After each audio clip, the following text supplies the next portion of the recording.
This video has been a long time in the making, not due to procrastination or anything of that nature. We did so many things through the summer, into the fall, and even into the winter. What I'd like to make clear, a lot of these locations that we're on are very near people's homes, very near where people live out their everyday lives. And in their backyard, they've got some furry people basically coming through, camping out, using the resources.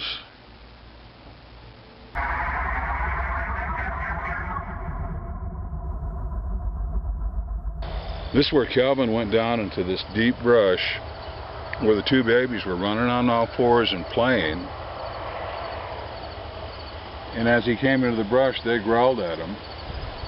He went ahead and went all the way through the brush, and they bolted across this field, the two little ones. And he said down on all fours they covered this field in about five strides. Boof, boof, boof, and we're gone. Bouncing, catching air. I was down here scouting Saturday, and I was really interested, a couple hours later to hear from your sister that you guys had a sighting. Yeah, after I left. Yeah, she was cooking. I was outside and I kept looking down here, and I kept seeing those little guys. So I looked down, and that one kept turning like that, showing his white chest right here. Yeah, and that's really cool. We've seen that some years ago, and it's been a while since we've had those kind of markings on their coat. Is like a V, right? Like a V and a white patch. Yeah. Interesting. Then one guy was just all black, or did he have a white one? The other one was black, and then like the other one was an older one that had the V shape right here. Okay. So there was the one, and then the little one right in front of it. Okay, and then the big one, I've seen your picture. I would say at least 9 feet tall. About 9 to 10, yeah. 9 or 10 feet tall. So, you think it's a family unit? I'm thinking it's a family. So like Mom and Papa, babies, yeah. Oh, two babies. The first one I seen with the big brown one was the little one. Was a little black one. Okay, and you said he's about 4 feet tall, maybe? Yeah, maybe about 3.5 feet. 3.5 feet, so it's a little one. Yeah. And the other little one, you said is around 5? Or I can't remember. Yeah, about around 5 feet, like my nephew size. Okay. Maybe about 4.5 feet, maybe. Alrighty, I think what we'll do, we'll get some size comparison pictures on the edge of that cornfield, and that'll be cool, because there's definitely going to be a big difference between whoever's standing there and what you've got. How fluffy it was. Yeah. Oh. Pretty my furry. Sister looked like, she said it looked like kind of like her dog, like a chow. So now the chows look real fluffy. Yeah, that's what it looked like. Some of these guys have mullets. I'm serious. They've got a mullet that they comb back. Wow. Or have come back, but interesting. We'll definitely go do some size comparisons. That'll be cool. Sounds good.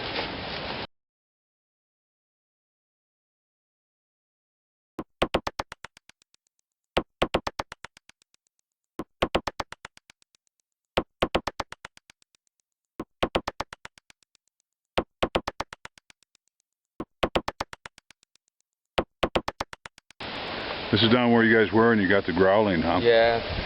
My niece was standing over there, and I was about right here. This is where we stopped because we couldn't get through here. And her boyfriend was down there, and she heard that growling coming from over here, like growling really bad over here. So she wanted to turn back, so we turned back, and we went back out. Then she had a water bottle when we first came in. And we went out, and here it was in a different spot. You got moved while you were gone? Yeah, it was moved. Somebody moved it while we were in here. It's pretty thick in here. The trees, coming over on the road and stuff like that. Right. Yeah. Well, you can squeeze in there. You don't mind a few scratches on your ride, Yeah, it's just really thick down here. Yeah, I had to go so far to start walking in. Right. Yeah. And how close are we to the river, right? Is it right just beyond those?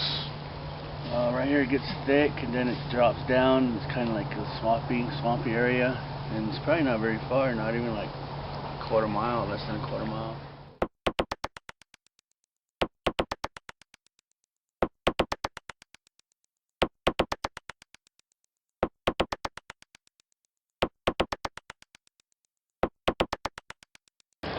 Well, back east, I've done a lot of hiking and gone through quite a few marsh areas. And it's always pretty obvious. You can see where the deer have laid down for the night, or for the day for that matter. And you would find an area that might be spread out about 8 feet. And you know there were about 2 or 3 deer laying down there. Well, what we saw today was extraordinary. It was huge, tremendous. We found a log that was obviously dragged probably about 30 yards from its original position. We followed the trail back to where the log originated from, and right through the reeds you could see where they were bent over. It was very unnatural looking, so we looked through and to this huge area that was just laid down. It was amazing. Absolutely amazing. This is like the trampoline for the Sasquatch back here. Yeah. This is so cool. Deer don't do this. Deer don't push reeds up and out like this. Definitely manipulation. What a comfy place to sleep. Wow. Sleep in it. Yeah, who wants to sleep down here tonight? Calvin volunteered. we have volunteers to sleep in the Sasquatch bed. All right, man. Shoulder pads, football helmet. I think you'll be all right, man. This is really cool. You can come talk to us about it tonight. They might be pissing in our tents right now. They might be pissing in our tents right now. Get back at us. Welcome to the Sasquatch Reed Cave. You fucked up our bed. It is pretty comfy. Kind of interesting. I mean, there's only about a foot of barrier where they knocked it down. Because there's nothing. I mean, the reeds end right there. Yeah.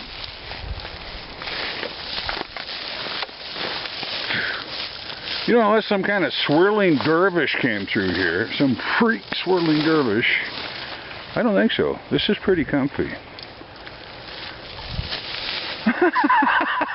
Yeah. Uh-oh, now he's stuck. That's pretty soft, isn't it? Yeah. Oh, do that again. Do it again.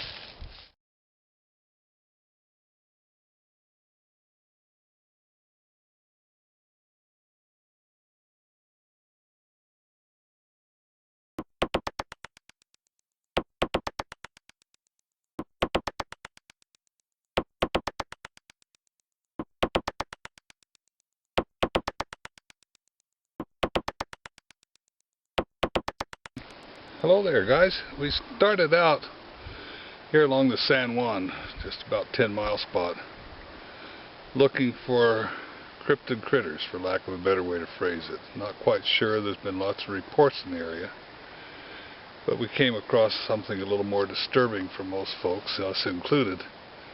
And that was a Navajo family who had lost their loved one about 2 months ago in this wilderness, this wild area.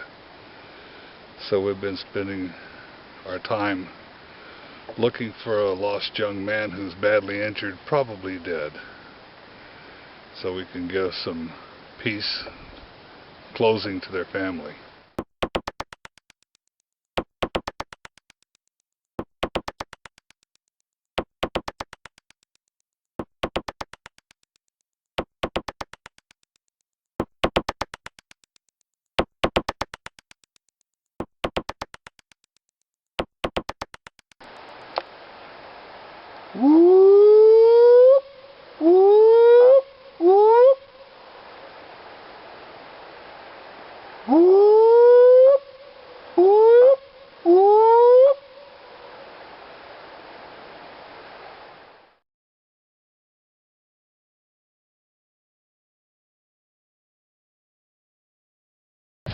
Hi, I'm Jake Chavez here at Majestic Enchantment, fly fishing on the San Juan River, and I'm here with J.C. Johnson, giving him a tour of the trails that I've developed in the past 5 years. These actually used to just be deer trails and cattle trails throughout. It was an overgrown island, and the past 7 years I've been cutting and trimming, trying to make a natural habitat, and at the same time keeping it in balance As you can see, I've gone through and cleared out all the trees, but recently we've been finding a lot of broken branches a little bit higher than usual.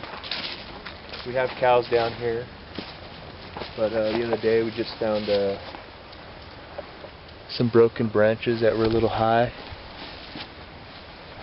And you know, a few years ago we heard a lot of howling and noises coming from down here at the river. We were at the homestead, which is about 500 yards south of here, and we can hear it. We could hear it all the way from down here echoing through the canyons. And you were down here with us last night, and you know, you've never had the rock phenomena Yeah, happen I've never to you experienced before. that, but I was never aware of that, to be looking out for that. You know, we're always out here with the dogs, and we weren't really paying attention to, you know, rocks being thrown towards our direction. So I don't know if I've ever missed that or what. But I did experience it last night. It was quite the rock party Yeah. down here. And you know, we don't see anything.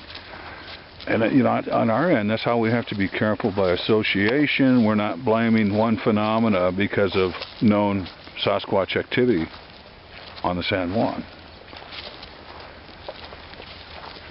And a few years, probably when we were kids back in the 80s, some of the neighbor kids were down here. They used to always come down here and play around as kids, Army and all that. And they said one morning they came out here by themselves and they heard some screams. And we always joked about it and said it was the Llorona, which was an old ghost, you know, a Spanish tale of the lady that walks by the rivers at night or early in the morning. And so I was telling him about Jack or JC coming down here, and I showed him some of the videos that you had posted a couple of weeks ago on the calls on the river, and he heard those noises, and he said, "Well, that's what we heard about 15 years ago down there at the river." It sounded just like what they're calling, but they had never told us until he had heard that a few nights ago.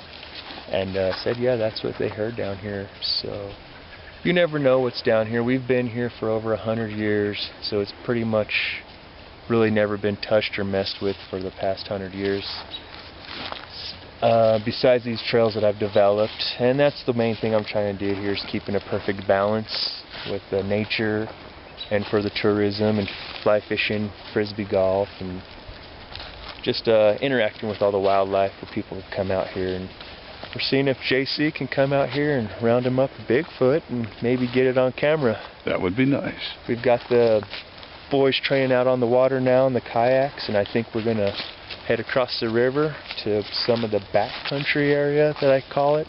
It's more, there's no roads over there, so we're going to have to hike all the way over there. And that would be somewhere where we think Sasquatch would be nesting in that area. It's definitely a little bit more remote. Prime habitat over there. So we've been investing this 80 acres down here.